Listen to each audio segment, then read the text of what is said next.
So it's Roundup herbicide that's specially formulated for big jobs. That's the new one. On this one it says biodegradable. That's the old one. It doesn't say biodegradable anymore, so it must no longer be biodegradable. It's the same product. I imagine they don't have the right to say it anymore. It must not really be biodegradable. Be careful not to spray it in my face. Oh, I'm not a murderer. Well, I'm sure these Roundup-ready soybeans are ready to harvest today. They're probably about, I'm going to say about 11.5% moisture, so they're perfect for harvest. First heard about Roundup-ready soybeans in a farm magazine about 8 years ago, and it seemed like a neat innovation. The soybean has a protein genetically inserted into the plant, and its resistance of Roundup. The Roundup is sprayed on the plants. There's some definite advantages. If you look at my field here, you don't see weeds. When label directions are carefully followed, Roundup is not harmful to humans, animals, or their environment. Copyright Monsanto, made in Belgium. If you see any snails, don't spray them because they'll be inedible. So watch the strawberries. I'd encourage European farmers to take a look at the Roundup-ready technology. Frankly, it's very good for the environment. It's a sustainable system. So, give it a try.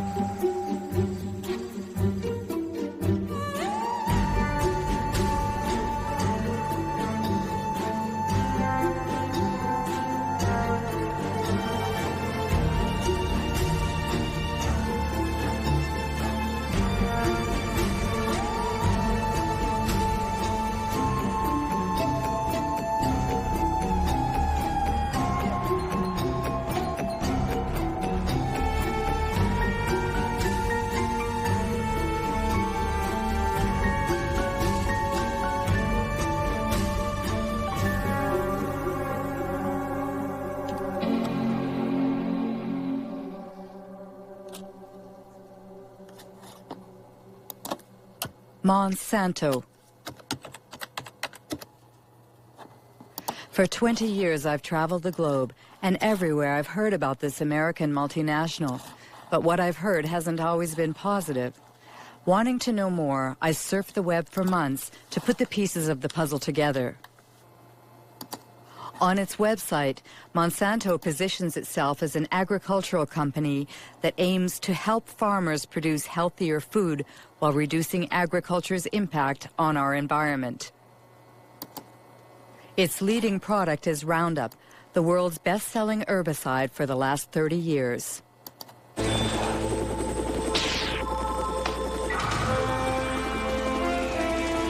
One shot, all it takes for weeds, Roundup. Monsanto is also the world leader in biotechnology. 90% of the GMOs grown on the planet belong to them. Most of them have been genetically modified to resist the application of Roundup, like Roundup-ready soybeans.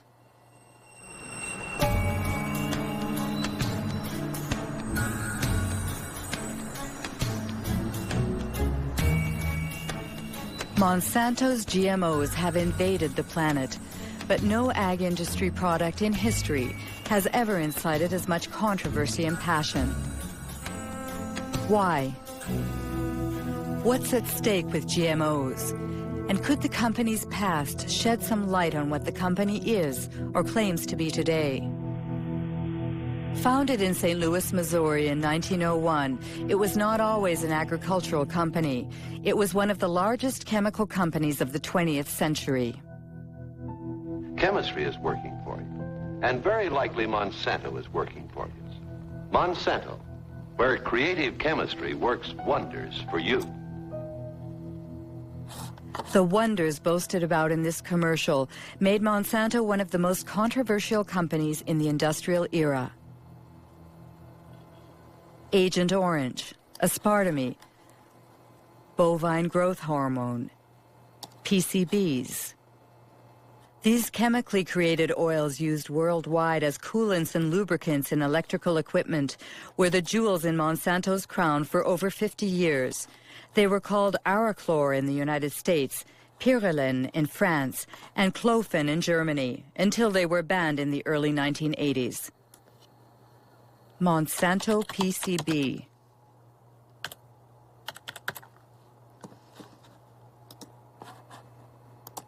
A Washington Post article from 2002. Monsanto hid decades of pollution. It happened in Anniston, Alabama.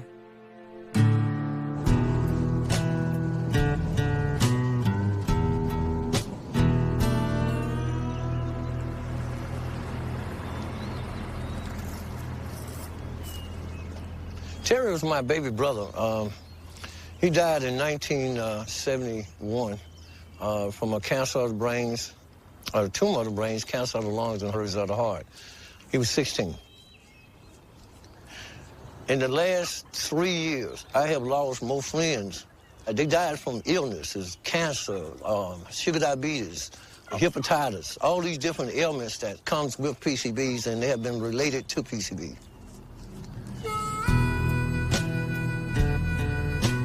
This is Monsanto Road.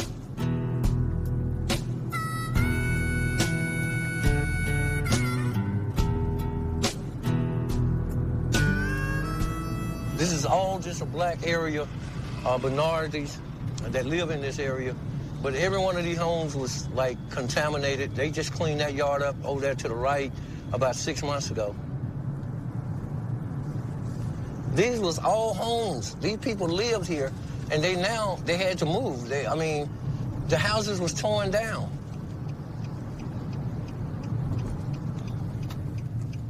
My brother fell dead right around the house. This is the house I was raised in.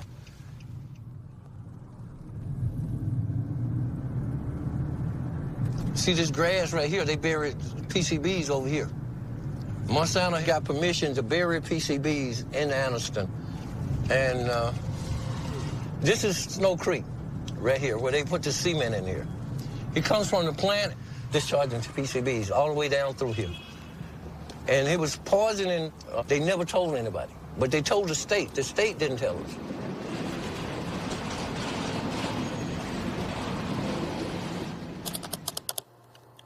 PCB Monsanto knew, but what exactly did they know? An environmental organization in Washington, D.C., headed by Ken Cook, has put internal Monsanto files online. Most of them are classified confidential.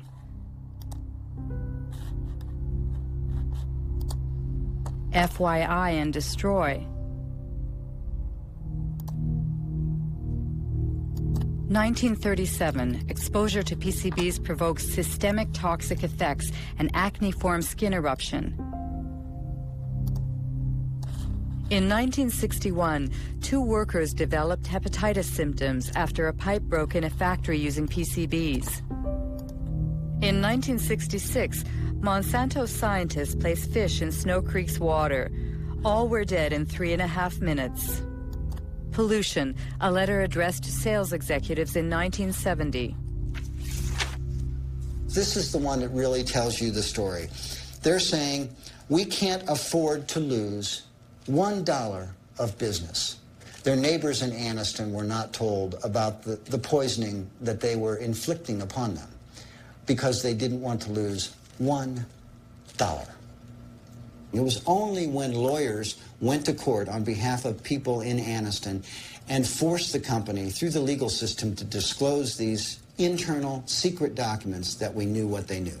They knew the truth from the very beginning.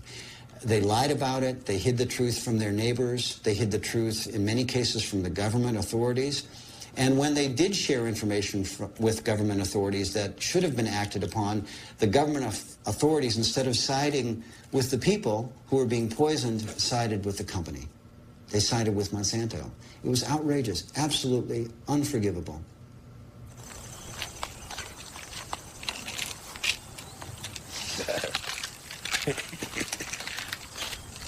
Oh, these are all your medicines? Yeah.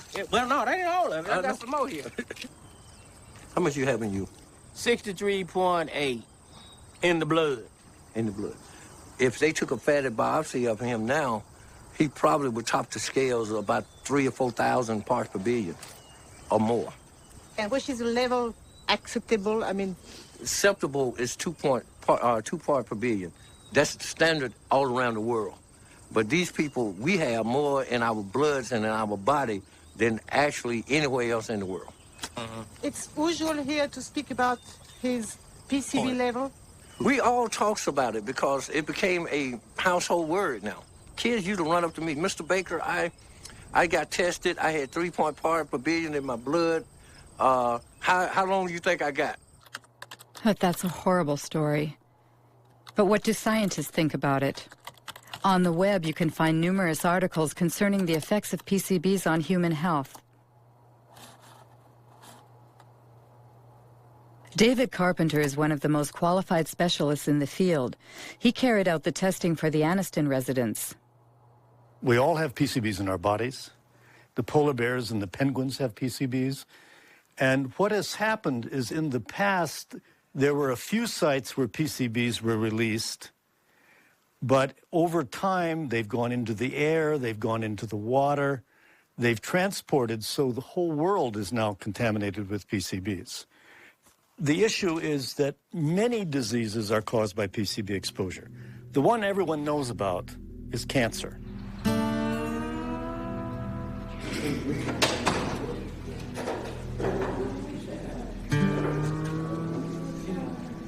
My test results stated that I had 202 parts per billion in my system. Women that get pregnant and have PCBs in their body will have a child with a reduced IQ. 29.6. PCBs cause reduced thyroid function. All of 1,800. PCBs interfere with sex hormones. I swear, just let me pass away. Pass away in peace. He's gonna pay, I said then. He is gonna pay for the way that he has done to us. In 2001, 20,000 Anniston residents filed 2 lawsuits against Monsanto. Monsanto and its subsidiary, Solutia, settled by paying $700 million to compensate the victims, to clean up the site, and to build a specialized hospital. But no Monsanto executive was ever sued. To do justice.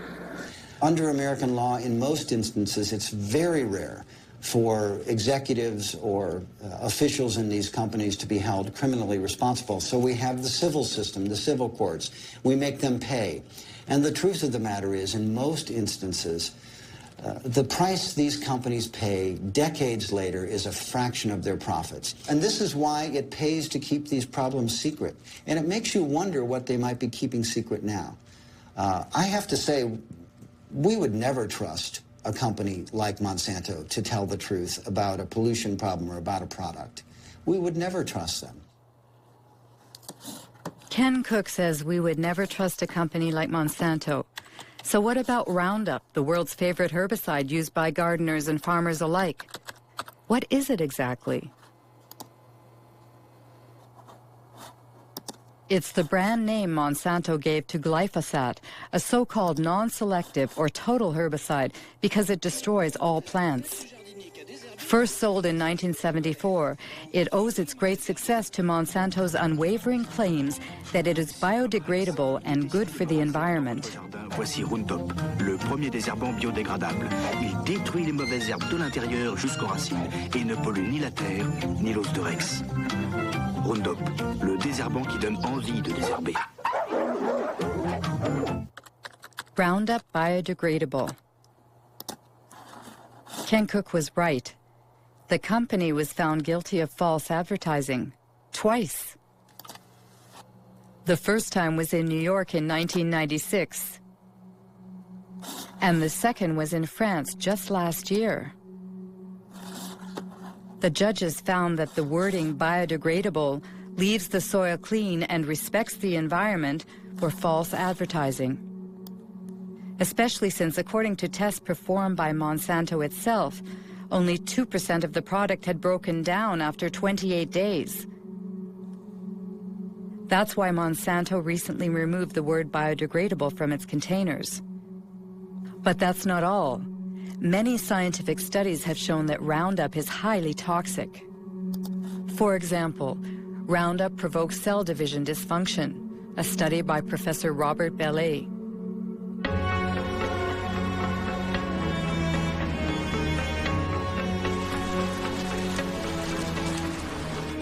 Professor Bellet works for the National Center for Scientific Research and the Pierre and Marie Curie Institute in France.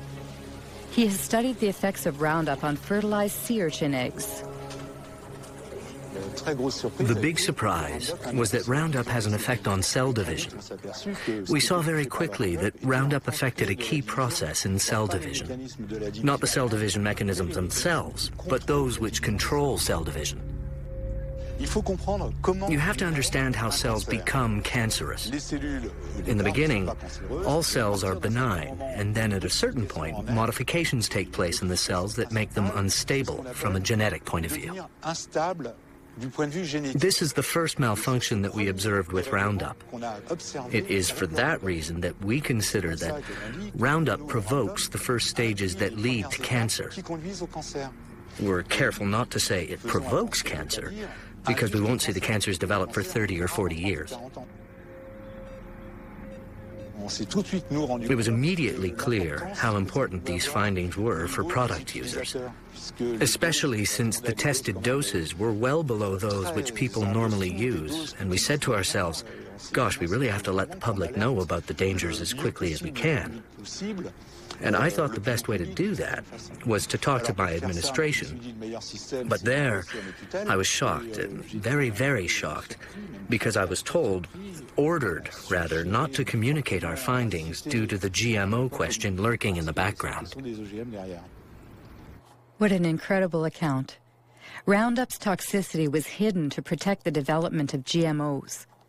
So let's go back to the creation of GMOs.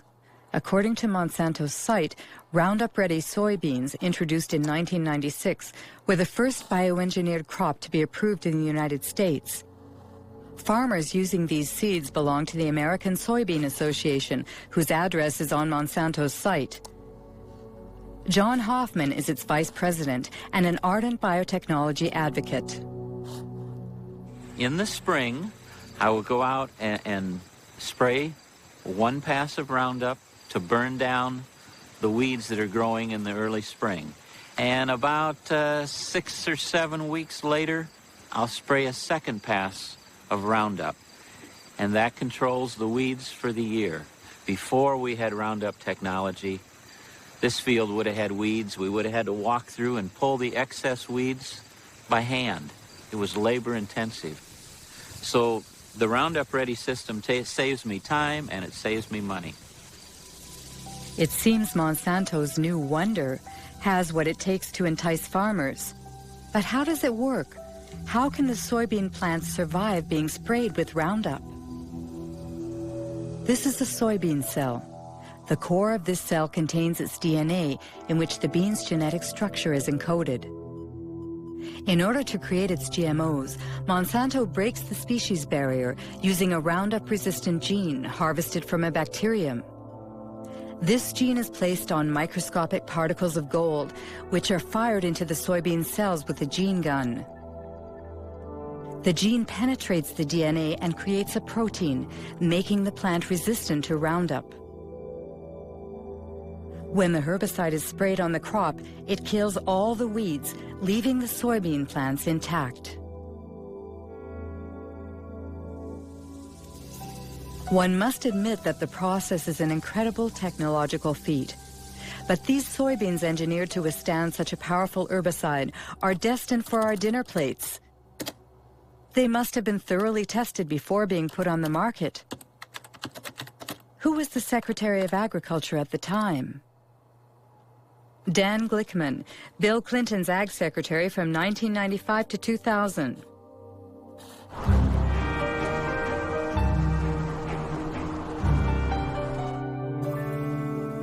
What I found in the early years I was involved in the regulation of biotechnology, that there was a general feeling in agribusiness and inside our government in the U.S. that if you weren't marching lockstep forward in favor of rapid approvals of biotech products, rapid approvals of GMO crops, then somehow you were anti-science and anti-progress. Well, I think that, frankly, there were a lot of folks in industrial agriculture who didn't want as much analysis as probably we should have had because they had made a huge amount of investments in the product. I mean, I think that, and certainly when I became secretary, given the fact that I was in charge of the department regulating agriculture, I had a lot of pressure on me not to push the issue too far, so to speak.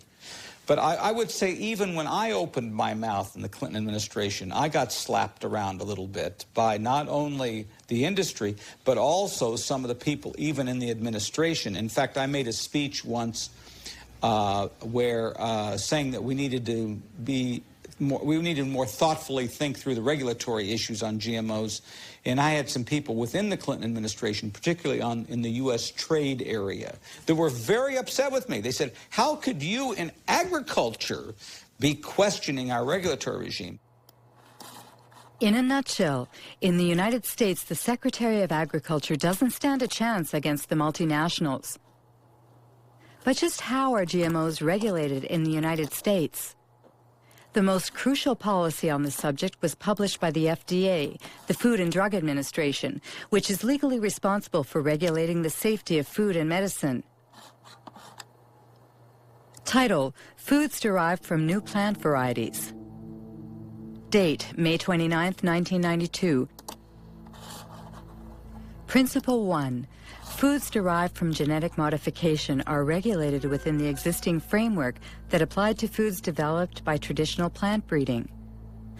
Obviously, the FDA decided not to create a special category for GMOs. For further information, contact James Mariansky, who headed the biotechnology department at the time.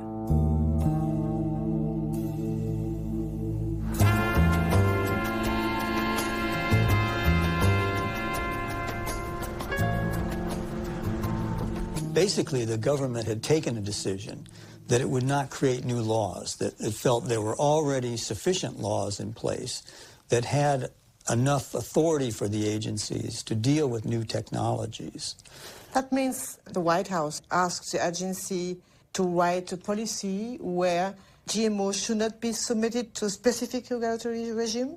But it's not based on scientific data. It's a political decision? Yes, it was a political decision. It was a very broad decision. It didn't apply to just foods. It applied to all products of biotechnology. Unbelievable. James Mariansky admits that GMO regulation was based on politics rather than science. How exactly did they justify their decision? Principle 2. The components of food as a result of genetic modification of a plant will be the same as or substantially similar to substances commonly found in food. In other words, the FDA considers that a genetically modified plant is equivalent to its conventional counterpart. What they call the principle of substantial equivalence has been adopted around the world, and it's at the heart of the debate between biotech supporters and GMO foes. How could the FDA decide that a GMO crop is the same as a conventional plant? What we do know is that the genes that are being introduced currently, to date, using biotechnology, produce proteins that are very similar to proteins that we've consumed for many centuries. That's the FDA's official position on the matter, which was toppled by Jeffrey Smith, author of several books on GMOs. Michael Hansen, scientific expert for the Consumers Union at the United States.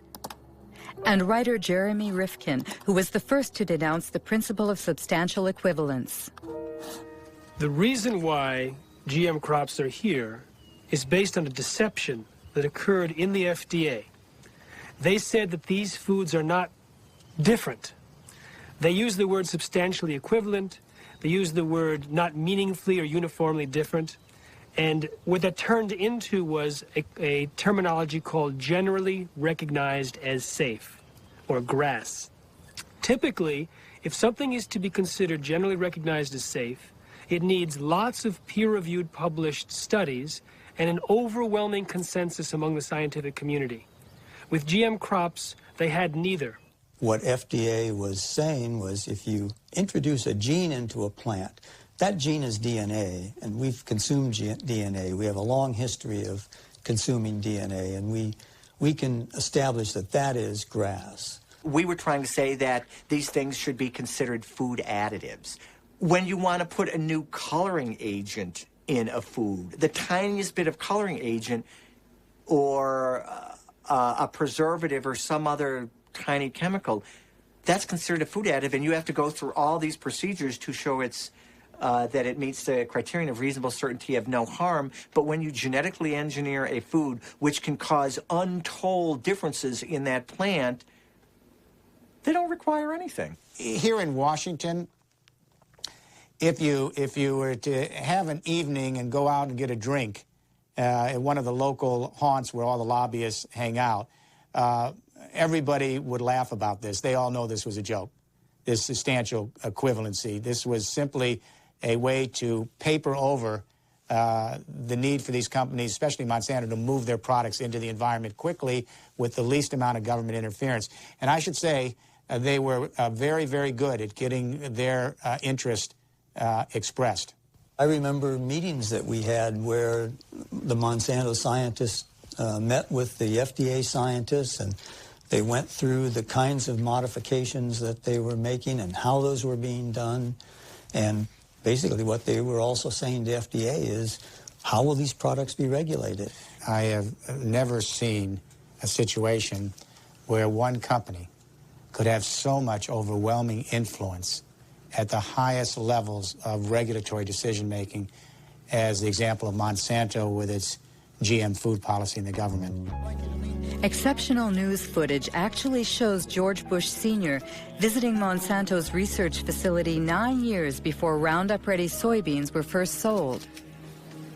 What I'd like to do today is show you some of the steps we go through when we're moving genes from one organism into another. And you'll actually be doing the very little manipulations we do in the laboratory, where we take DNA, cut it apart, mix different pieces together, and then rejoin them, splice them back together. This tube contains DNA that was made from a bacterium. DNA would look the same whether it was from a plant or an animal. What are we saying here? Oh, I see. And this will lead you to do what? To have a stronger plant, or a plant that's resists herbicide? In this case, it resists the herbicide. I see. We have a fabulous herbicide. This is a chemical that will... When George Bush Sr. toured the company's headquarters, he was Ronald Reagan's vice president, and deregulation was this Republican administration's watchword. The intention was to boost industry by eliminating what White House hardliners called bureaucratic hurdles, like health and environmental safety testing, which were Monsanto's key problems. We have before USDA right now a request to test this for the first time on a farm in Illinois this year. And Get hallucinating about it, we'll lose another year. Yes, we will. And then the expense goes out and nothing happens because you can't. Yeah, and I would say, quite frankly, we have no complaint about the way USDA is handling it. They're going through an orderly process. They're making sure that as they deal with these new things, they do them properly. And now, if we're waiting until September and we don't have our authorization, we may say something different. No, me, we're in a dereg business. In 1988, when George Bush Sr. was elected President of the United States, Dan Quayle became the new Vice President.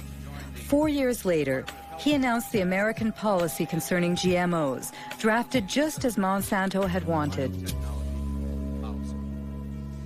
We are taking this step as part of the President's Regulatory Relief Initiative, now in its second phase. The United States is already the world leader in biotechnology, and we want to keep it that way. In 1991 alone, it was a $4 billion industry. It should reach at least $50 billion by the year 2000, as long as we resist the spread of unnecessary regulation. Do you think it was really a conspiracy? A conspiracy is a strong word. From a corporate standpoint, it was a brilliantly executed takeover. Early on, a gentleman by the name of Michael Taylor became the deputy administrator of the Food and Drug Administration right at the time that they were about to set out their policy. Who is Michael Taylor? On the internet, only a single image remains of the man who once wielded his power so discreetly. Today he heads a foundation called Resources for the Future.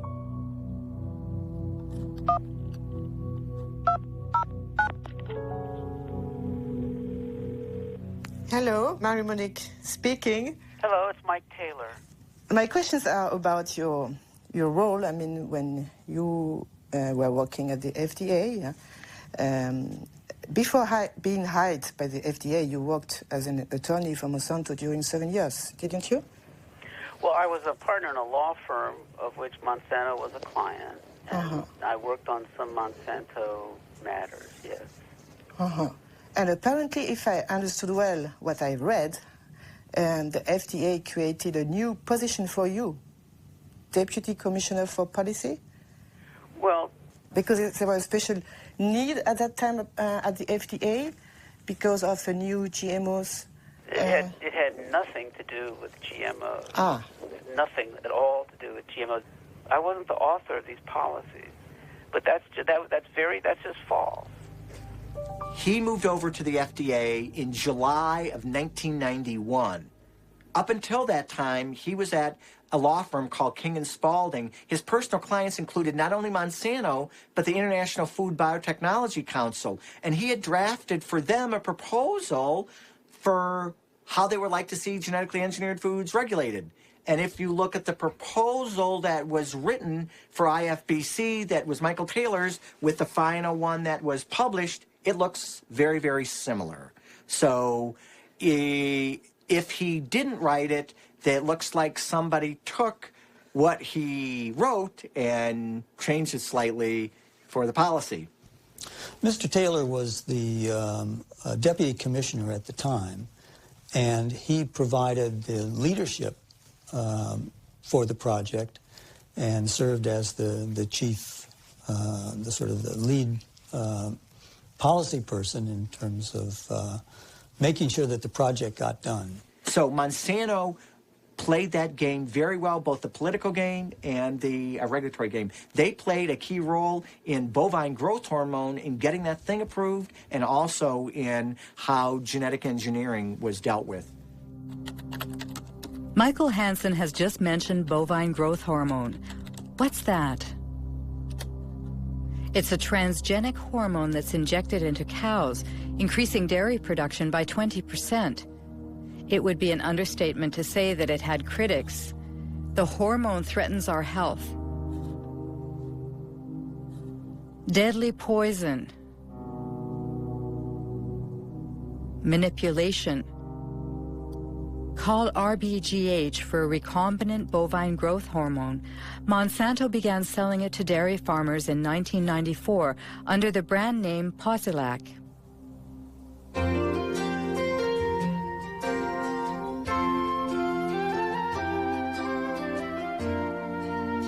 Posilac is the single most tested new product in history. You'll soon see the dramatic results Posilac can offer you. In 1985, Monsanto submitted Posilac to the FDA for market approval. The experts at the FDA's Center for Veterinary Medicine reviewed the studies that the company had carried out on experimental herds. At the FDA, the veterinarian in charge of reviewing the data was Richard Burrows. In an interview, he stated that agency officials had suppressed and manipulated data.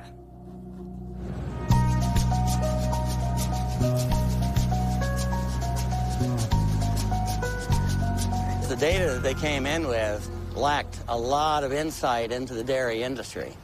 They didn't ask crucial questions about these diseases, and that is mastitis, which is infection of the mammary gland, and reproductive problems. So when the first data came in and that was missing, I said, all right, guys, you need to go back and get information. So that set it back probably 2 or 3 years. Did you warn the FDA about your concerns? They pretty much just sidetracked me. They pulled in, my boss pulled in other people that were closer to him, and I saw less and less of the data. Even the things I had asked for to be done, I didn't, like the mastitis studies, I never really got to see a lot of that because they figured, well, if you're in the way, we'll get you out of the way. So they sidetracked me. Eventually I was fired. One day I was escorted to the door and told that was it. I was done. Have you been threatened? Yes, mainly by the lawyers for Monsanto, because when I was going for my appeal, they told my lawyer that if I went in and revealed any company secrets in my defense, that they would sue me. In the end, the FDA was forced to reinstate this conscientious veterinarian. He eventually resigned, disheartened. On the internet, there's also talk about files that were stolen from the FDA and sent to Dr. Samuel Epstein, who heads the Cancer Prevention Coalition.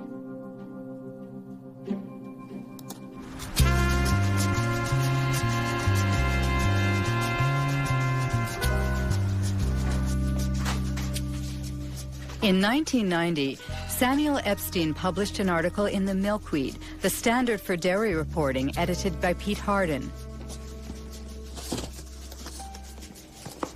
The scoop was based on the secret documents that the two men scrutinized.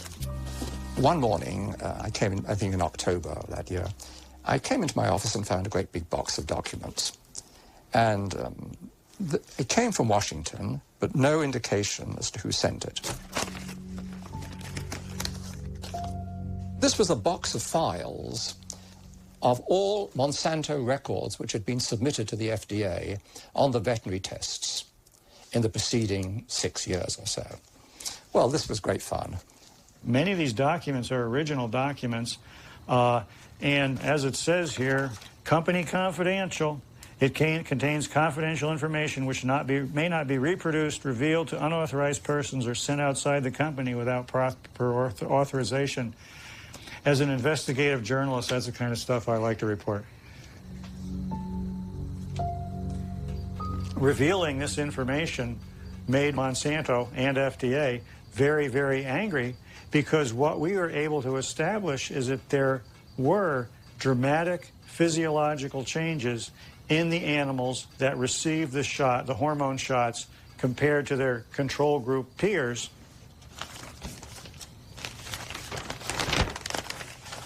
For example, we see the ovaries of the cows receiving the synthetic hormone in the different treatment groups were, for the right ovaries, 34% larger, 42% larger, and 44% larger. Elsewhere in the stolen files, it shows how there were severe problems with the reproduction of these treated animals. The data is conclusive. We provided the data, the raw data, and summary data, is peer-reviewed data not done by us, to support the submission. Every health authority who has looked at bovine somatotropin has found that it is completely safe for consumers.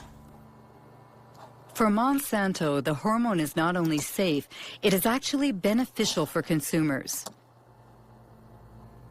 Because the chemical composition of the milk is not altered as a result of Posilac, the manufacturing and taste properties do not change. It's untrue or a lie, whatever adjective you want to use. It's a very different product. It's a very, very different product in many, many ways. First of all, as there's a high incidence of mastitis in the cows, there'll be pus in the milk. And then you'd find antibiotics given to the cows to treat the mastitis. So a wide range of antibiotics would be in the milk. Apart from that, and very, very importantly, very substantial increases in levels of IGF-1, or insulin-like growth factor 1. There have been a series of studies, somewhere in the region of 60, relating increased levels of IGF-1 and breast, colon, and prostate cancers. Absolutely incredible. Are there other countries that have approved RBGH? Apparently, the hormone was banned in Europe and Canada. Canada? That's strange because Health Canada usually models its decisions on the FDA's. RBGH, scandal at Health Canada. Monsanto accused of attempt to bribe Health Canada for RBGH. Margaret Hayden, I swear that the evidence I shall give on this examination... In October 1998, 3 scientists from Health Canada testified before a Senate commission in order to stop the approval of the transgenic hormone. The scandal was made public by whistleblower Dr. Shiv Chopra. Shall be the truth, the whole truth, and nothing but the truth. So help me God. My question to myself was, what truth am I going to tell, the one I know or what the minister is telling me to tell? And that was my conflict. I would ask each one of you, have any one of you been lobbied by Monsanto? Any one of you? Dr. Hayden?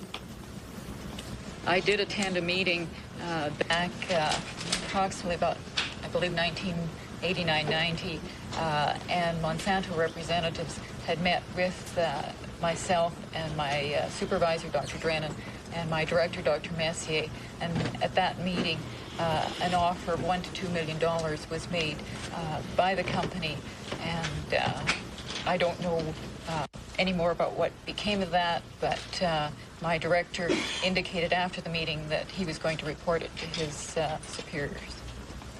How did Monsanto react? Well, Monsanto did not deny that they made the offer of $1 to $2 million at this meeting. They later on tried to say, oh, this was an offer of research in Canada to do some more studies in cows in Canada or whatever. So anyway, that's what happened in Canada. The drug was not approved. So the European Parliament, based on what revelations in Canada, banned it forever. And then all of a sudden, we 3, Margaret Hayden, Gerard Lambert, and I, were dismissed for disobedience. And we fired. All 3 of us were fired, and those fights are now in courts.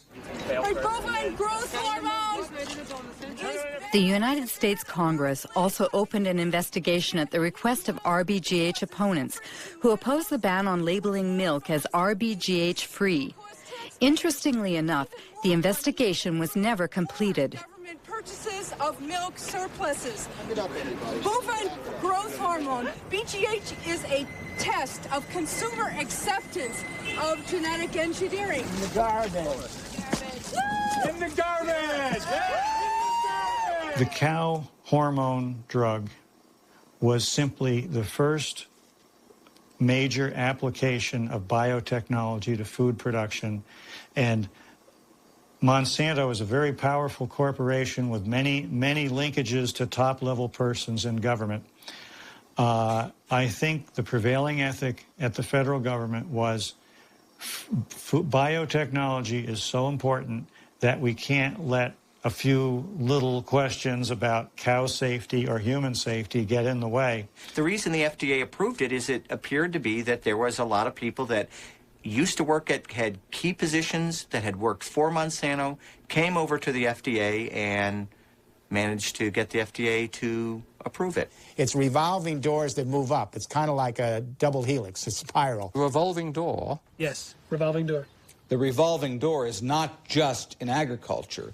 It tends to be in many areas. Donald Rumsfeld was the CEO of Searle, which was a Monsanto subsidiary. The former U.S. Trade Ambassador, Mickey Cantor, ended up on Monsanto's board. Supreme Court Judge Clarence Thomas used to work for Monsanto. Monsanto revolving doors. The state of affairs in 1999 includes Linda Fisher moves from the Environmental Protection Agency to Monsanto, Michael Friedman from the FDA to Monsanto, Marcia Hale and Josh King from the White House to Monsanto, Margaret Miller from Monsanto to the FDA, William Ruckelshaus from the EPA to Monsanto, and let's not forget Michael Taylor, who who went back and forth several times. Once your mission carried out by the FDA, you became Monsanto's vice president for public policy.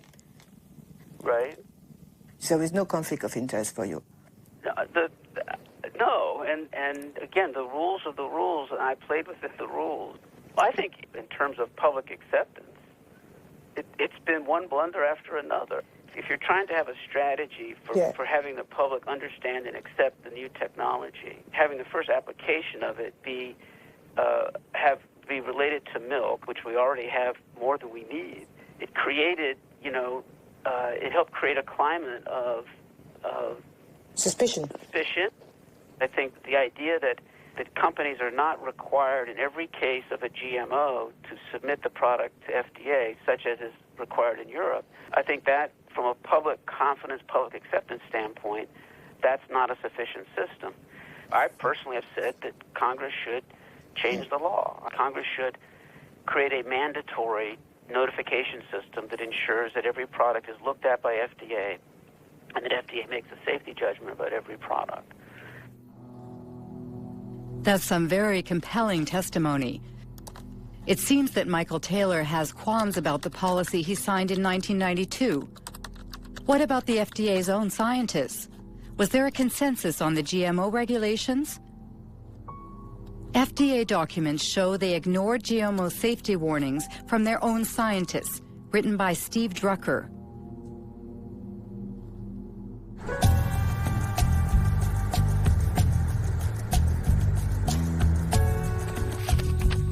Lawyer Stephen Drucker represents a coalition of nonprofit associations.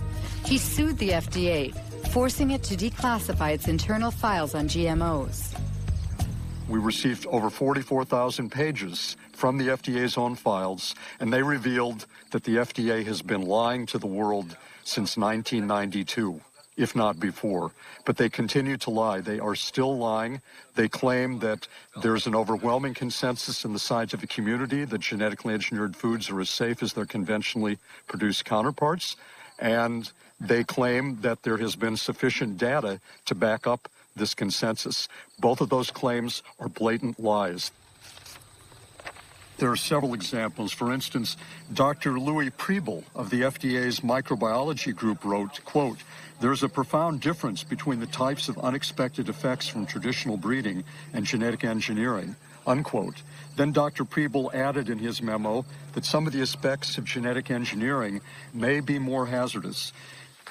The concern expressed by the FDA's various scientific experts was so clear and unmistakable that the FDA official whose job it was to track and summarize the scientists' input, Dr. Linda Call, wrote a memo to the FDA biotechnology coordinator, Dr. James Mariansky. According to the internal FDA's files, which have been declassified now, there were many in-house critics, among the scientists of the FDA, about proposed policy. I have, for instance, a memorandum sent to you by Linda Carl. Right. She stated, the processes of genetic engineering and traditional breeding are different. Traditional breeding are different, and according to the technical experts in the agency, they lead to different risks. Different risks. The point was that we had many people with many different views. Linda Call, of course, wrote that in her memo, but in fact, when we finished the policy, all the scientists agreed with the policy. Now, FDA, of course, looked at the use of genetic engineering and has no information that simply the use of the techniques creates products that differ in safety or quality.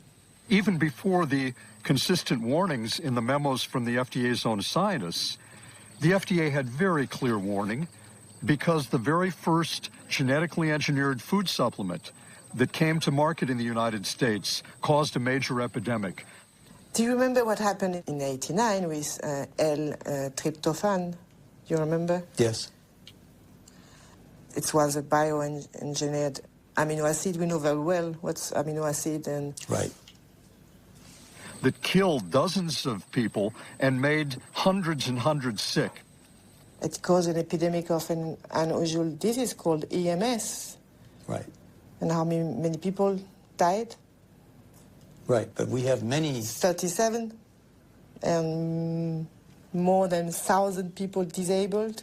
Do you remember?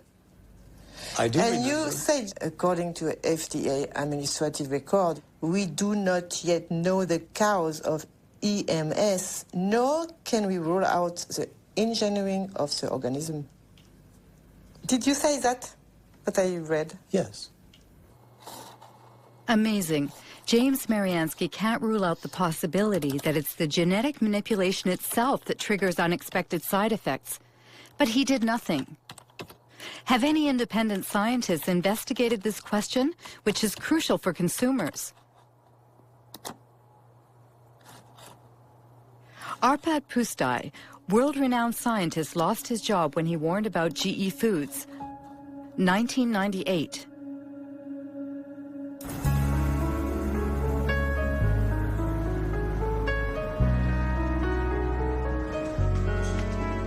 Arpad Pusztai worked for the Rowett Institute in Scotland. At the Ministry of Agriculture's request, he led a study on genetically modified potatoes with a budget of over €2 million and a staff of 30 researchers to prepare the arrival of GMOs in Great Britain. We were all enthusiastic about it. I was enthusiastic about it.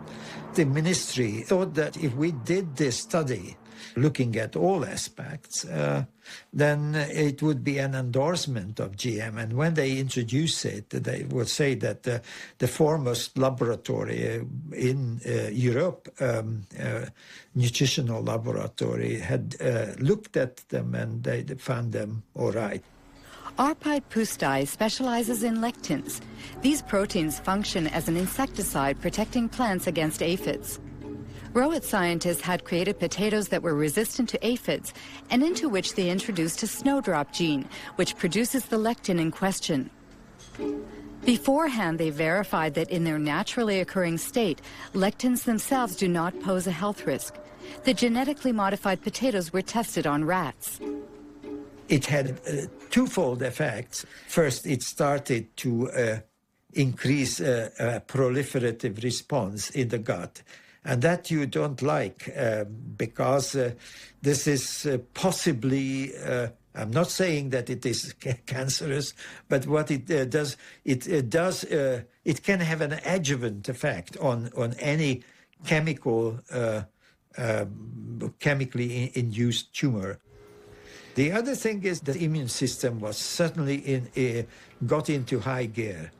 And that was, we don't know whether it's good or bad, but it certainly did recognize the GM potatoes as alien. And we were convinced that this insertion is causing the problem and not the transgene. As I said, the transgene, when we did it in isolation, even at 800-fold concentration didn't do any harm. It was a very important point because the American FDA is going on by about a neutral technology. And what we did say and what we did publish was actually corroborated, confirmed that it was not the transgene which was the problem, but it was the technology. While the first shipments of genetically modified soybeans were arriving in Great Britain, Arpad Pusztai's superiors authorized him to be interviewed by the BBC. As a scientist actively working on the field, I find that it's very, very unfair to use our fellow citizens as guinea pigs. They will never forgive me for that. Monsanto did see the importance of our findings. Don't worry about it. Even before the broadcast went out, they already knew because the Scottish Crop Research Institute did get a lot of money from Monsanto, and they were not slow to understand the implications. The day after the interview's broadcast, Arpad Pusztai was fired and the research team dismantled. Dr. Stanley Ewan was in charge of evaluating the impact of GM potatoes on the rat's internal organs. He no longer has any illusions about scientific independence. I was extremely, angry and very, very concerned. It's like your whole world is disappearing under your feet. What's going on? But you see, they start to discredit Stanley as well. It's not just Arpad and me. Stanley was made to retire, and he was discredited at the university. As well? Oh, yes. Oh, yes. It was very hard indeed. Monday, it was wonderful work. Tuesday, it was rubbished. I had one or two ideas of what was happening, but a very imprecise idea until 8 years ago, almost exactly, I was at a dinner dance. And next to me at the top table was someone from the Roud called Dutteroy, who happened to say, I said, isn't it awful what's happening to Arpad? Yes, he said, did you not know that there were not one, but 2 phone calls from Downing Street to the director? And then, of course, I saw clearly what was happening, that this was something sort of supranational, if you like, some pressure being put on Tony Blair's office to stop this work because it was perceived by the Americans to be harming their industrial base, the biotech industry, in other words. The Arpad Pusztai scandal triggered a massive rejection of GMOs in Great Britain, led by Greenpeace. A year later, Robert Shapiro, Monsanto's CEO at the time, agreed to participate in a teleconference organized by the environmental organization. This is the only existing video footage of the former CEO. He was responsible for moving the company into the biotechnology era with its new slogan, Food, Health, and Hope. Monsanto made huge efforts to push its products in every direction with the full support of multinational food manufacturers, retailers, communications firms, regulators, even governments. You behave not as a company offering life and hope, but as bullies, trying to force your products on us. If I'm a bully, I don't feel that I'm a very successful bully. I want to start by emphasizing that biotechnology is a tool. Biotechnology in itself is neither good nor bad. It can be used well or it can be used badly. The products that are on the market have been reviewed through the regulatory processes that society has established in order to assure not only safety, but the environmental safety of the products themselves.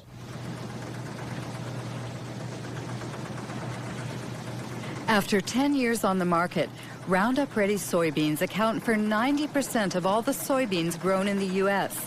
In fact, 70% of the food in American stores contains bioengineered elements. Unlike Europe, consumers cannot make an informed decision because GM labeling is forbidden, a direct consequence of the principle of substantial equivalence. I've got a soybean in my hand here, and I can eat this soybean. It's very safe, very safe. I think FDA is confident that the soybean, in terms of food safety, is as safe as other varieties of soybean. How is the FDA confident about that? It's based on all the data that the company provided to FDA that was reviewed by FDA scientists. And so it's not in the company's interest to try to design a study in some way that would mask results. How can James Mariansky be so sure?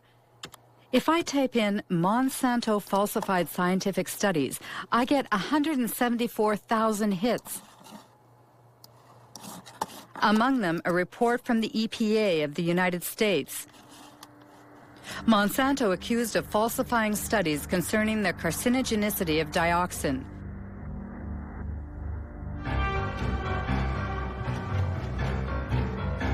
The story began in Nitro, in a Monsanto factory that produced a powerful herbicide called 2,4,5-T.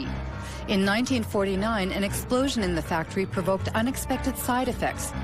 228 workers developed an extremely disfiguring illness called chloracne. It's caused by dioxin, which is a highly toxic byproduct of 2,4,5-T.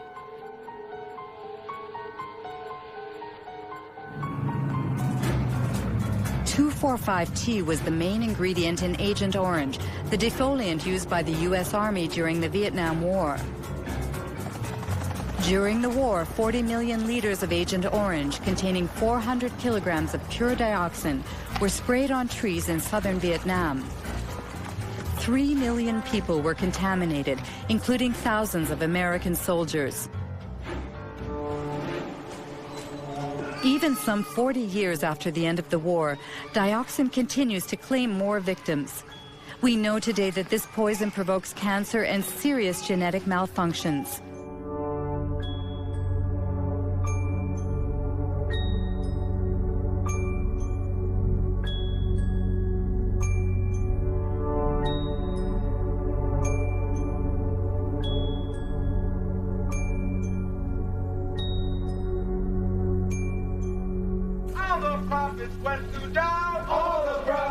In 1978, while American Vietnam veterans were suing the makers of Agent Orange, Monsanto sponsored studies on the long-term effects of dioxin.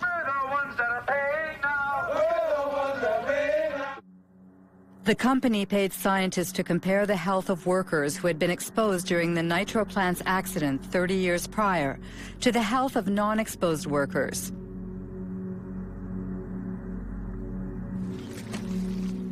There are two experts on the subject. William Sanjour, who led the Toxic Waste Division of the Environmental Protection Agency, and Gerson Smoger, a lawyer who represents Vietnam veterans. In 1990, Dr. Kate Jenkins, a colleague of mine at EPA, wrote a memorandum pointing out that allegations had been made that those studies, some of those studies that Monsanto had conducted were flawed. And if they were done correctly, would have reached just the opposite result of that Monsanto had. The Monsanto studies showed that dioxin was not a human carcinogen. That means they had the data first, and then they manipulated how they were going to look at that data to come up with the conclusion they want. It's absolutely, you never do a study that way, never. And they did it absolutely wrong, and they achieved what they wanted. And it came out later that there were people that had cancer that in one of these two studies were listed as being exposed to dioxin. And the same 5 people in another study were listed as not being exposed. When you put all these cancers into the unexposed, then it looked like the unexposed people were getting as much cancer as the exposed. And they said, but there's no difference. See, they're the same. So then thousands of veterans were disallowed benefits because of exposure to Agent Orange. So all policy was affected by those studies for 7 to 9 years in this country. Being a good scientist and a good EPA employee, and someone, by the way, who's quite fearless, Kate Jenkins wrote a memorandum to the EPA Science Advisory Board asking them to review these 2 studies to see if they were correctly done. The fact is, there was no investigation of Monsanto. It didn't exist. Nobody investigated those studies. Nobody, period. What they investigated was Kate Jenkins, the whistleblower. They made her life a hell. They harassed her. They changed her jobs. They persecuted the poor woman. If you think of Monsanto today, they're telling that their GMOs, for instance, are sound and safe. Do you trust I wouldn't the believe company? a word that company says, nothing. I might trust some independent source who investigated their claims, depending on who that independent source was and how good they are and how independent they are. Precisely. In order to prove the safety of Roundup Ready soybeans, Monsanto carried out a study which was published in 1996 in a well-respected scientific journal. The study was supposed to assess the effects of GM soybeans on animal health, specifically on rats. This study was thoroughly reviewed by both a Danish scientist, now deceased, and the Norwegian specialist Ian Prime. I'm afraid to say, value this study very poorly indeed. It's very disappointing, very disappointing. Especially because this paper sort of served as a basis for the whole principle of substantial equivalence. I can just cite, which is again a bit surprising, although the animal feeding studies provide some reassurance that no major changes occurred. Now, some reassurance, now that's not good enough. I want 100% reassurance, not just some reassurance. They talk, for example, about the, on page 723, except for the darker brown colour, livers appeared normal at necropsy. I mean, you can't do that without looking inside. You have to look at the content inside the liver, taking sections, showing under the microscope that there is no difference. They've used, for example, older rats. Obviously, again, if you want to avoid any problems, okay, use an adult. But if you want to see if any changes are evident, then you should use younger individuals. Of course. In some ways, you could say it's bad science because a lot of the data that they should have shown isn't shown. But did you try, for instance, to get access to the raw data? I didn't. A colleague of mine did, and spent quite a frustrating length of time going through different offices and so on. But finally, the answer was the answer was no. If there was nothing to hide, then there should be no problem. You should be willing to distribute your material for anybody to work on. And when you keep it tight, then you suspect that there's why is this the case? One thing is sure, thanks to this limited study, Monsanto's GMOs have inundated the world, principally in North and South America, Asia, and Australia. After only 10 years, transgenic crops now cover 250 million acres. 70% are Roundup resistant, and 30% have been genetically modified to produce an insecticide called Bt.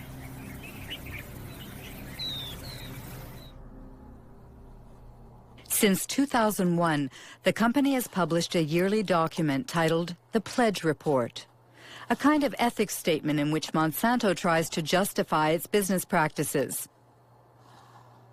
At the heart of the opposition to GMOs is the subject of patents. This is what Monsanto calls their intellectual property, which are supposed to protect their investment. In North America, every farmer who buys bioengineered seeds must sign a technology agreement in which the farmer promises to respect the company's patent on the modified gene. Biotech crops are protected by U.S. patent law. And so I may not in any way save seed to replant the following year. It's something that is a protection for Monsanto, for biotech companies, because they literally invest millions and millions of dollars to produce this new technology. And how can Monsanto know that someone, for instance, harvested the seeds?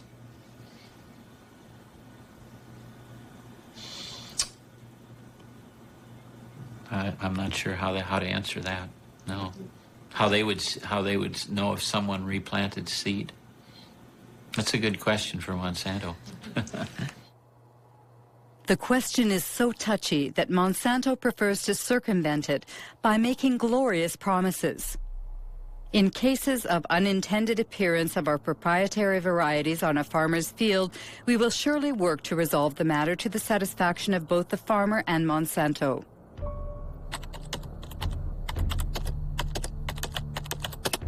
The reality seems much less idyllic. The Center for Food Safety in Washington, D.C. published a study on farmers sued by Monsanto for having not respected its seed patents. It found at least 100 lawsuits and many bankruptcies. Among the victims, Troy Rush, an Indiana farmer.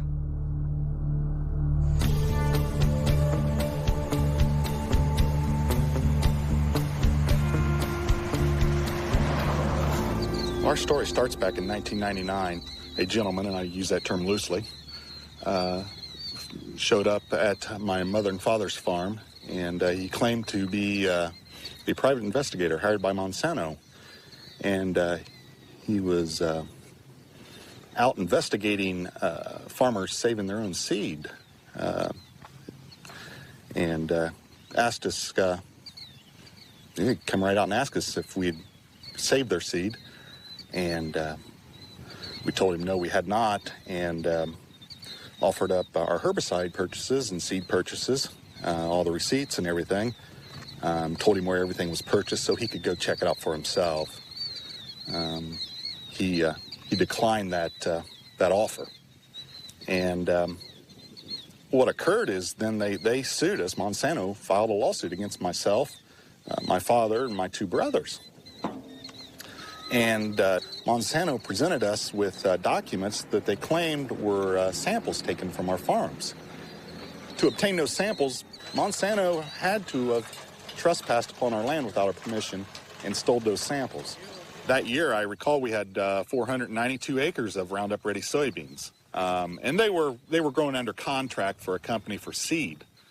And the contract was very specific. It spelled out the specific fields, so it wasn't a problem in isolating those fields. Everybody knew it. And why did you settle out of court with Monsanto?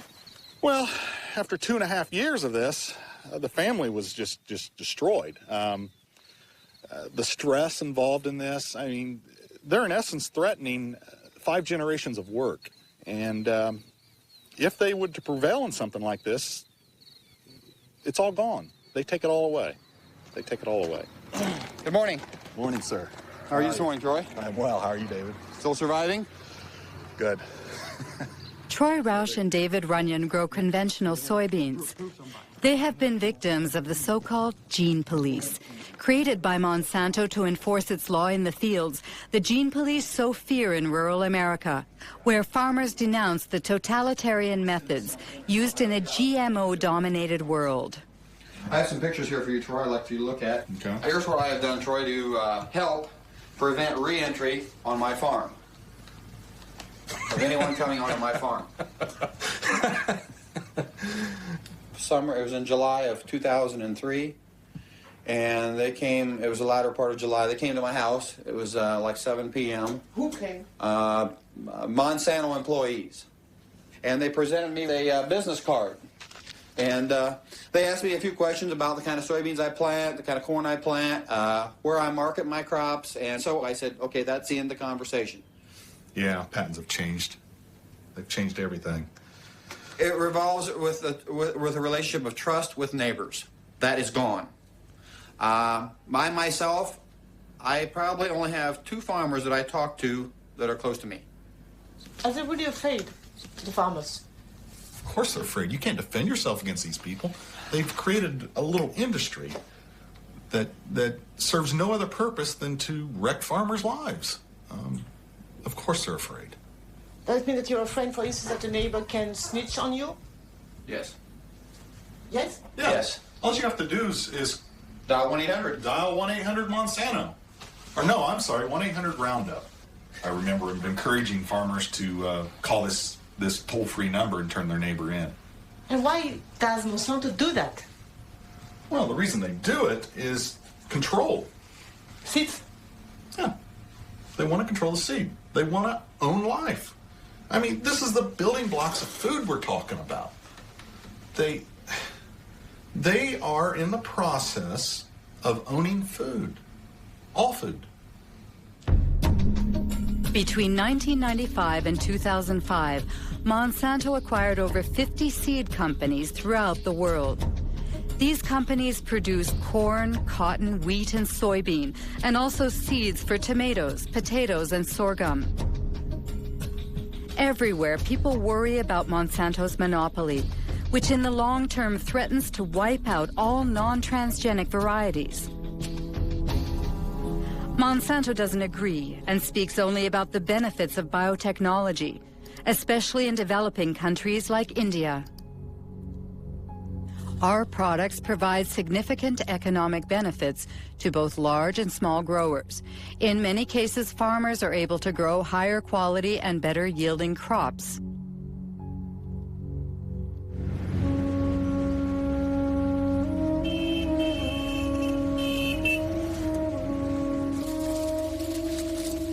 India is the world's third largest cotton producer.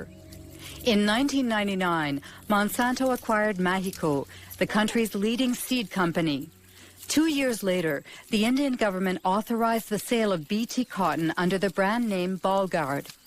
It is genetically modified to produce an insecticide which repels bollworms, a cotton parasite.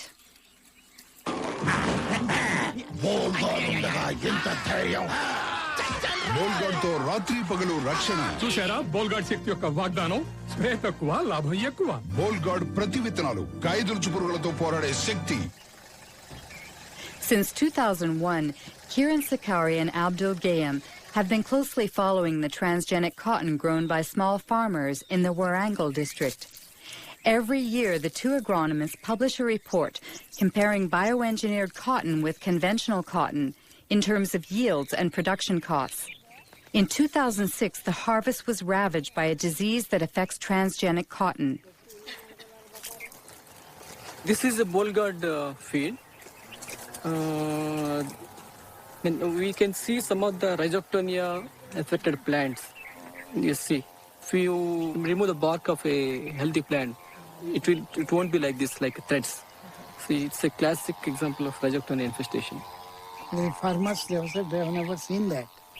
And when we were doing our study from 2001, we have noted this disease on very few samples in the BT cotton only.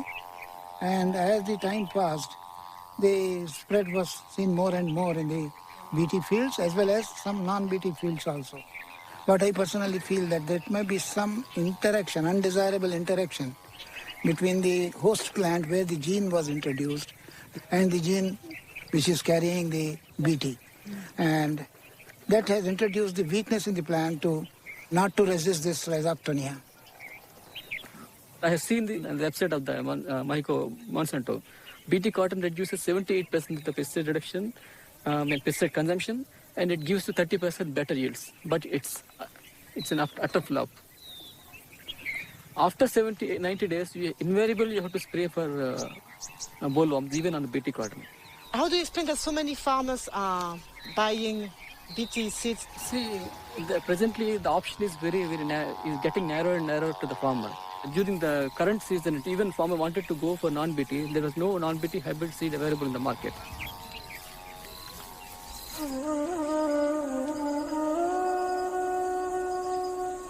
Today in India, Monsanto controls nearly all of the cottonseed market, forcing the locals to buy its seeds at prices 4 times higher than conventional varieties. Small farmers must turn to moneylenders who charge high interest rates. If the harvest is poor, it means bankruptcy, a vicious circle which is decimating Indian villages.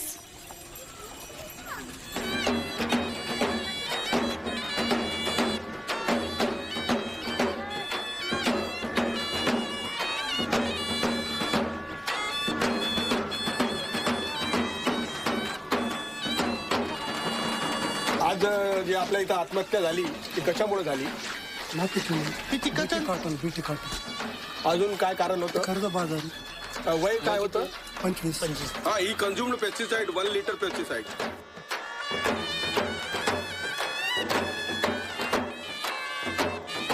पहिलं decide आहे का जगात किती झाली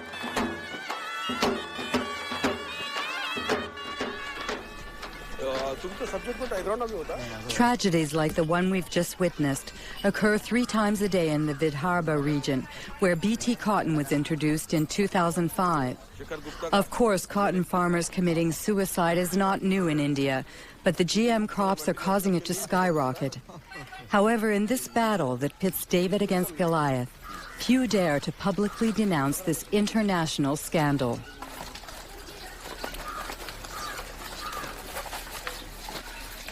This is Vidarbha's rice growing belt. If you see, the minimum suicides are there.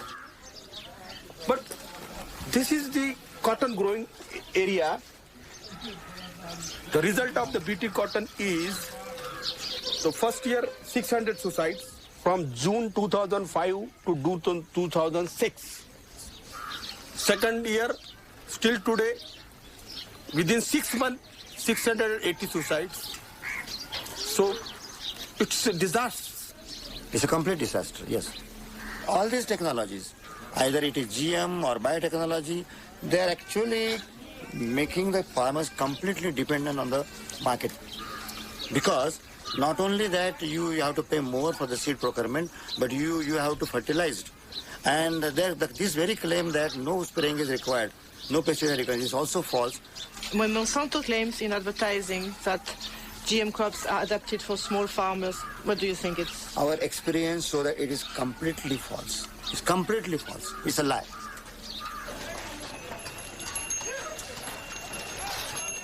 On this day in December of 2006, a revolt was brewing in the largest cotton market in the state of Maharashtra. 3 days later, riots broke out and dozens of small farmers, including Kishore Tiwari, were arrested. बहुत कम भाव में ले रहे माल और काश्तकार करके परेशान हो रहे. तुमचं किती आहे बेटा कर्ज? 32,000 rupees a day. तुमचं 60,000 rupees a day. तुमचं 50,000 rupees a day. 20,000 rupees a day. 50,000 rupees a day. 15,000 rupees a day. किती लोकांना बीटी लावायचं नाही पुढच्या हातवर? They don't want to go for the BT.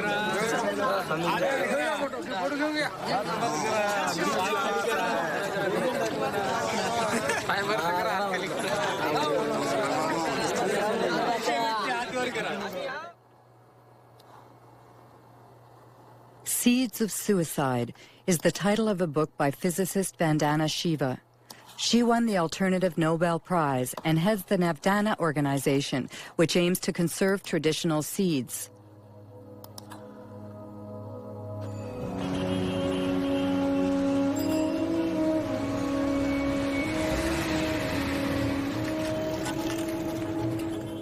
In the beginning, Vandana Shiva's battle was against the first Green Revolution, which brought industrial agriculture to India in the 1960s. Today, she denounces what she calls the second Green Revolution, that of GMOs protected by patents. The difference is that the first Green Revolution was public sector driven. It was driven by government agencies. The government agencies control the research. In the case of the second Green Revolution, it is driven by Monsanto. It is a Monsanto-driven revolution. The second big difference is that the first Green Revolution did have a hidden objective of selling more chemicals. But its first objective was providing food. It was food security. And yes, they grew less pulses, they grew less oilseeds, but they did grow more rice and wheat. It fed people. The second Green Revolution has nothing to do with food security. It's not about food security. It is about returns to Monsanto's profits. That's all it is about. They've always said genetic engineering is the way to get to patenting, but patenting is the real aim. If you look at Monsanto's research agenda, they are testing at this point something like 20 crops with BT genes in them. There's nothing they're leaving untouched. The mustard, the okra, the brinjal, the rice, the cauliflower. Once they have established the norm that seed can be owned as their property, royalties can be collected, we will depend on them for every seed we grow, of every crop we grow. If they control seed, they control food, they know it, it's strategic, it's more powerful than bombs, it's more powerful than guns. This is the best way to control the populations of the world. Monsanto responds to Ms. Shiva's persuasive argument by brandishing its pledge: integrity, dialogue, transparency, and sharing. We want to participate constructively in the process by which societies around the world try to develop good answers to those questions. Are the products going to be safe for the environment? How are they going to affect biodiversity? How are they going to affect other plants and insects and birds? What about outcrossing of genes? What happens if genes do outcross into wild species? To me, that means, among other things, listening carefully and respectfully to all points of view. Despite Robert Shapiro's placid demeanor, he has just touched on a subject that greatly troubles GMO opponents, transgenic contamination, which Monsanto prefers to call an adventitious presence that's part of the natural order. According to a study led by Berkeley professor Dr. Ignacio Chapela, GMOs have already contaminated Mexican corn. But when the scientific journal Nature published the study's findings, it triggered a violent controversy.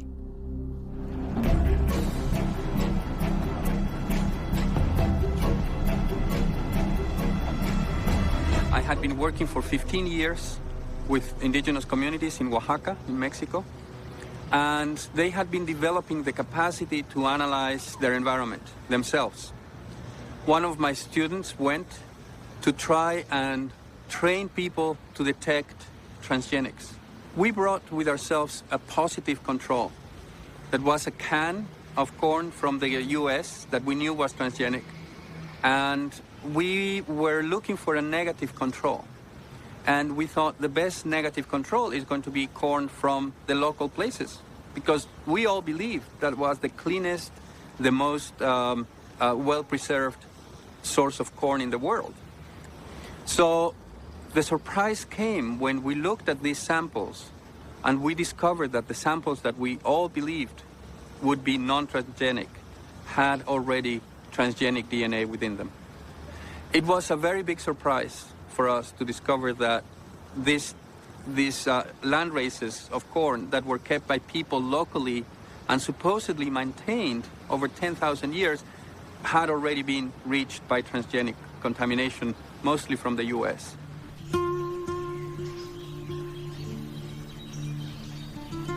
Mexico is the center of origin for corn. More than 150 local corn varieties can be found in just the southern region of Oaxaca. This extensive biodiversity is a treasure, the world's genetic reservoir of corn. Millions of Mexican farmers have maintained it for thousands of years. This corn is for the family? Yes, only for the family. We use it to make tortillas. This year is a good size, so we'll save it as seed for next year's planting. You don't buy your seeds? No. You exchange them? Yes, it's our ancient barter system.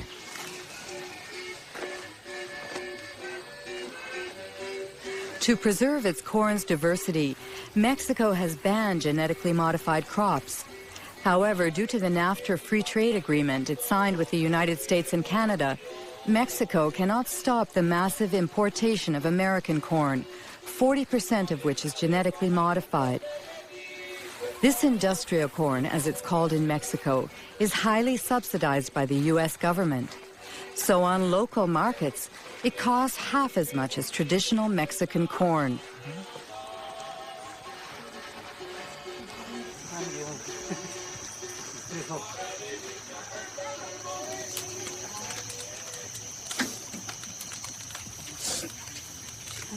Do you always make your tortillas with local corn? Yes. It's natural and has a better yield. Also, it's more nourishing because it comes from pure soil.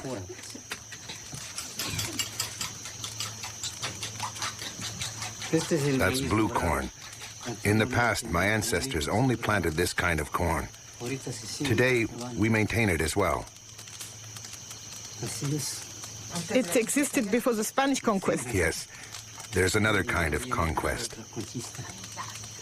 What's the new conquest? It's the transgenic conquest that wants to destroy everything by making local corn disappear so that their industrial corn can dominate. If they succeed, we'll be dependent on multinationals. We'll be forced to buy the fertilizer and insecticides they sell, because without them, their corn won't grow. Whereas the local corn grows very well without fertilizer or herbicide. Look at it. It's very beautiful.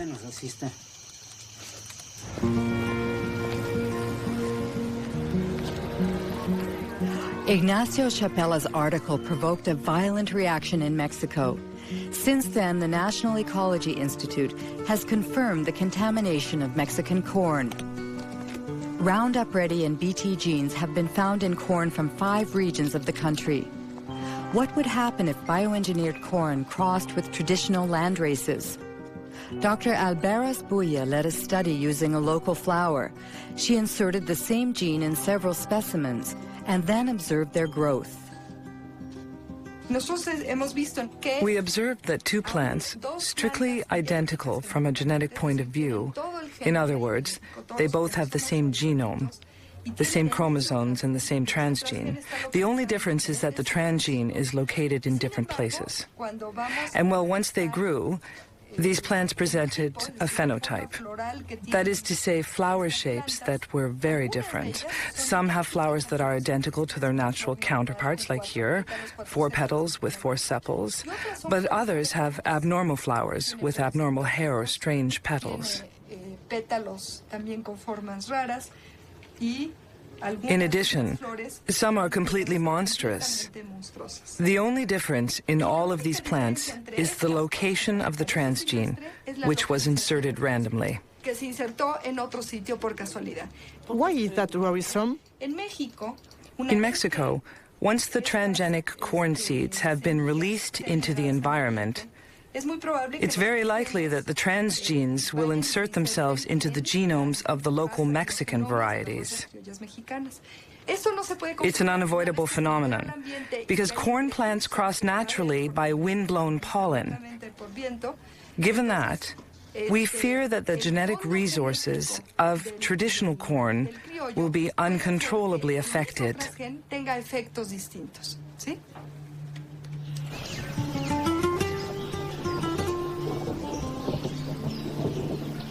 Buenos días, los seguimos invitando para que... Good morning.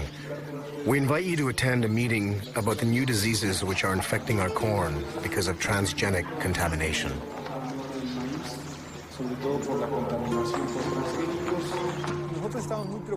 Aldo heads an organization of indigenous people. For 2 years, he's been leading an information campaign in Oaxaca communities, where Elena Alberas' fears have already been confirmed in the fields. I'm going to show you some photos of some corn plants that we took in our region of Sierra Juárez. We'd like to know if you have already seen this type of plant in your community.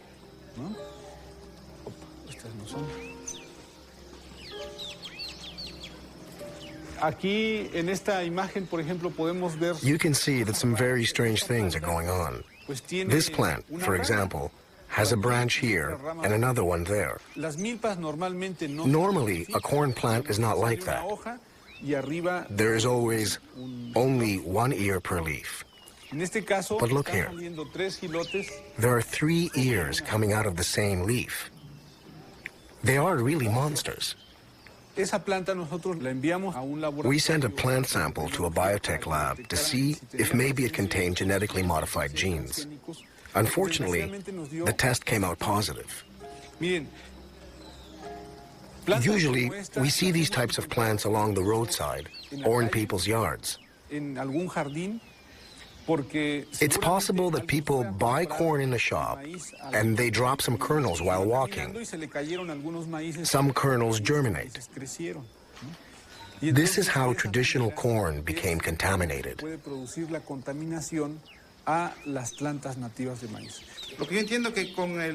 From what you've said, if we don't manage to stop their spread in our fields, Soon, we'll be forced to buy our corn seed because our own won't work anymore.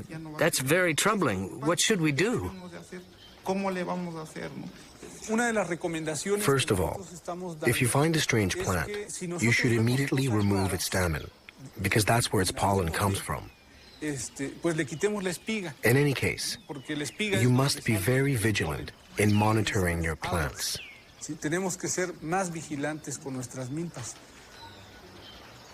Don't you think it's Monsanto's strategy, what they couldn't achieve legally, they are trying to force through contamination?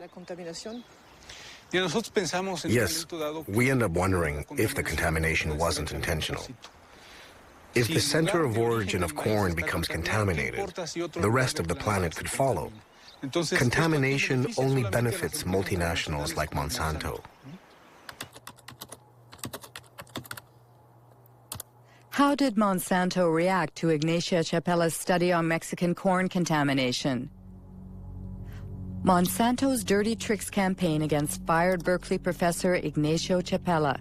An article by Jonathan Matthews, who heads GM Watch, a GMO information service based in southern England.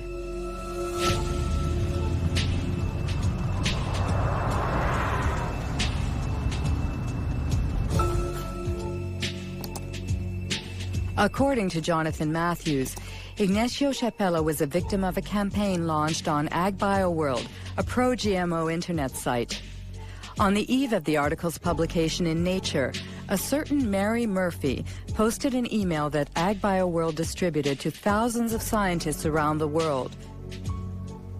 She wrote, "Activists will certainly run wild with news that Mexican corn has been contaminated by genes from GM corn."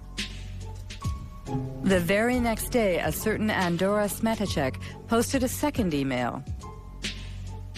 "Activists first, scientist second." It's totally a smear campaign, and this is what happens over the first couple of days. You get Murphy and Smetacek coming in, then others come in, and they say, we have to campaign on this. We have to inundate Nature. We have to go to the editor of the journal, and we have to say this research isn't valid. Smetacek and Murphy, we'd been tracking them for some time and trying to work out who they were. In the case of Smetacek, we could look at the technical headers on the email. It says received from, and then we've got an internet protocol address. If we go off to a website registration site, now all we have to do is just to copy that IP address. Organization name, Monsanto Company, and based in St. Louis. Then Mary Murphy left behind details that enabled us to track who she was. So if we look here at the information that appeared, posted by Mary Murphy, and then we get the IP address, bw6.bivwood.com. When we found that that was the original name of a PR agency called the Bivings Group, we quickly found out that on their client list was Monsanto, that this was an internet PR firm for Monsanto. That means fake scientists. Very dirty tricks. Yeah, no, we're talking very dirty tricks here. Yeah, I mean, there's no ethics at all in what's going on here. It shows an organization that is determined to push its products into countries around the world, and it's determined to destroy the reputation of anybody who stands in their way. Jonathan Matthews' accusations were covered in the British press, but Monsanto chose to ignore them. As it continues its unrelenting rise, the company defends its vision of a transgenic world that will resolve the problems of famine and the environment in perfect harmony.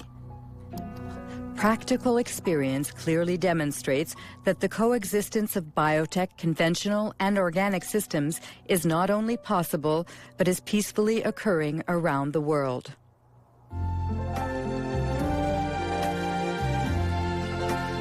I see trees of green.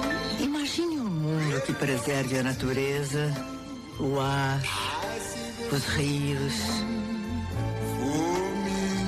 onde a gente possa produzir mais com menos agrotóxicos, sem desmatar as florestas. Você pensa num mundo com transgênicos.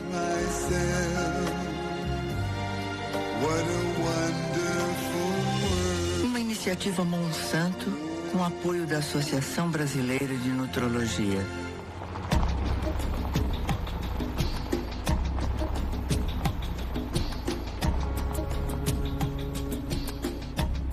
A transgenic world already exists in South America, where 100 million acres of Roundup-ready soybeans were planted in 2007. Their conquest started 10 years ago in Argentina, the only country to have officially authorized transgenic crops. Since then, GMOs have mysteriously spread to neighboring countries, like Brazil and Paraguay seen here. In 2005, Paraguay finally legalized these smuggled crops to save their soybean exports to Europe, where labeling GMOs is obligatory. In reality, for the Ministry of Agriculture, the deed had already been done. We had to authorize GMO seeds because they had already entered our country in a, let's say, unorthodox way. Do you know how transgenic seeds entered the country? Through the black market or smuggling? We don't speak about the black market, but about the blank sack, because these are the seed sacks that have no official markings. Did Monsanto play a role in this seed contraband? It is possible that the company, let's say, promoted its varieties and its seeds, and as I told you, the government had to react after the fact to authorize what was already a reality.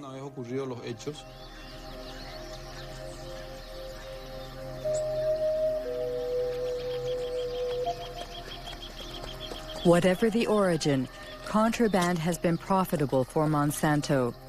As soon as the crops were legalized, the company obtained the right to collect royalties on each ton of soybeans the country produced.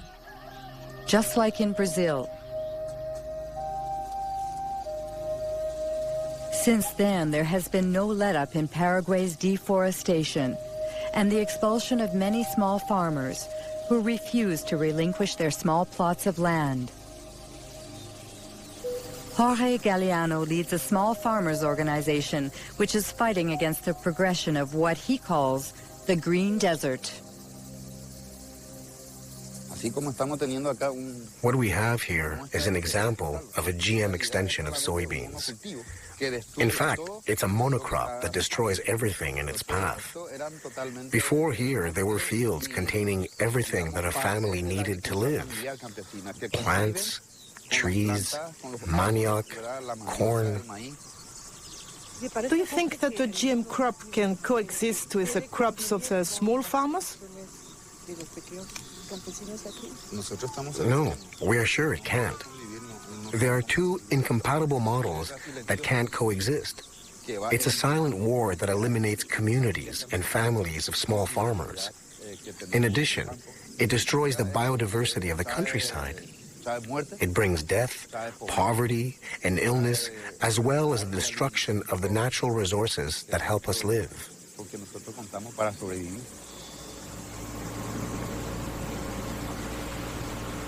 Today, Roundup is sprayed all over Paraguay by plane or mechanical spreaders driven by unprotected farm workers. The herbicide is sprayed right up to people's front doors or near the subsistence crops of small farmers. Every year, crops are destroyed and thousands of people contaminated. Like this family, which is surrounded by Monsanto's GMOs. The parents are worried about their son Pedro because every day he has to cross the soybean fields to sell his mother's homemade corn tortillas.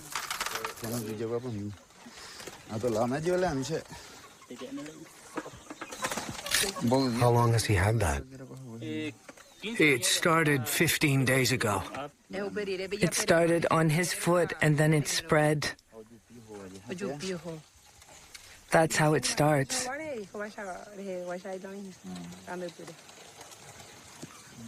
Does he have a headache?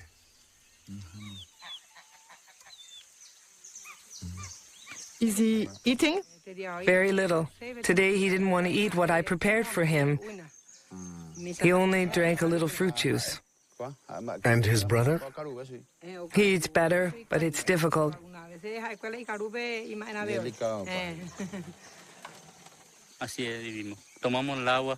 That's the way we live. Recently, we lost 60 ducks and geese. They took a few steps, and then they fell down, dead as doornails. They spray deadly herbicide over there. And when it rains, the water streams down here, and since ducks live in water, that's the result.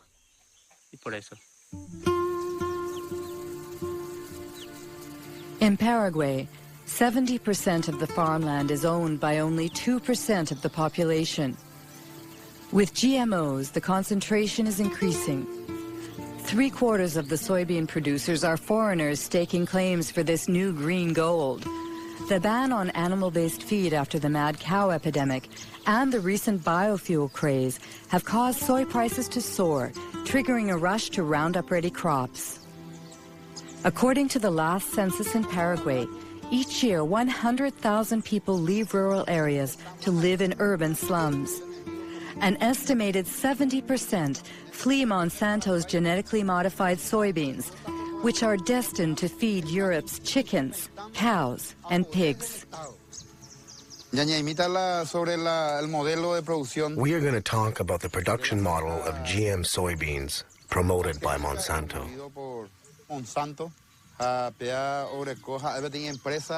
It's a true multinational company. It's everywhere in the world.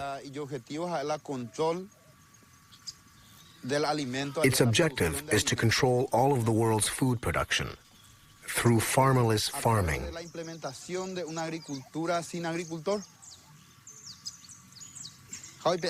The result is that Monsanto is depriving us of our food sovereignty, of our ability to feed ourselves, without depending on anyone else. That is why we say that we must fight for our independence, for our land. We must defend our communities, our families, and our country. In my case, my family lives in the city, but I don't want to go there. In the city, you have to buy everything, even food. Here, whatever we grow is ours. We can eat whatever we want, but in the city, you can't. If you don't have money, you have to search for food in garbage cans. I'd like to add that these families' struggle to survive touches all of us.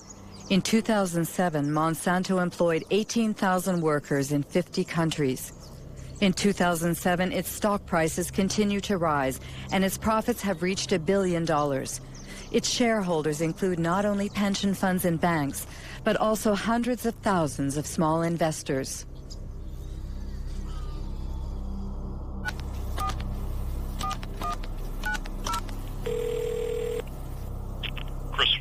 Hello, Christopher Horner. I'm Marie-Monique Robin from France. Yeah, we appreciate your persistence in asking, but we've had several conversations internally about this and have not changed our position. So there's no reason for us to participate. Our suspicion is that it would not be positive.